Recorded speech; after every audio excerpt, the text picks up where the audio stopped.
مکھی کی وجہ سے ایک آدمی جہنم چلا گیا۔ رسول اللہ صلی اللہ علیہ وسلم نے فرمایا، ایک آدمی صرف مکھی کی وجہ سے جنت میں چلا گیا اور دوسرا جہنم میں۔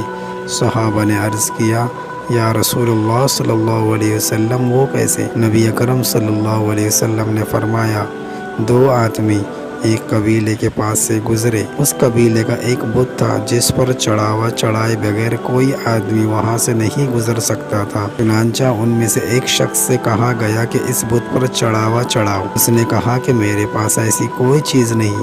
قبیلے کے لوگوں نے کہا، تمہیں چڑھاوا ضرور چڑھانا ہوگا، خواہ مکھی ہی پکڑ کر چڑھاؤ۔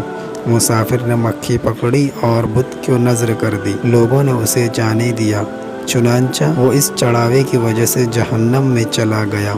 قبیلے کے لوگوں نے دوسرے آدمی سے کہا، تم بھی کوئی چیز بت کو نذر کرو۔ اس نے کہا،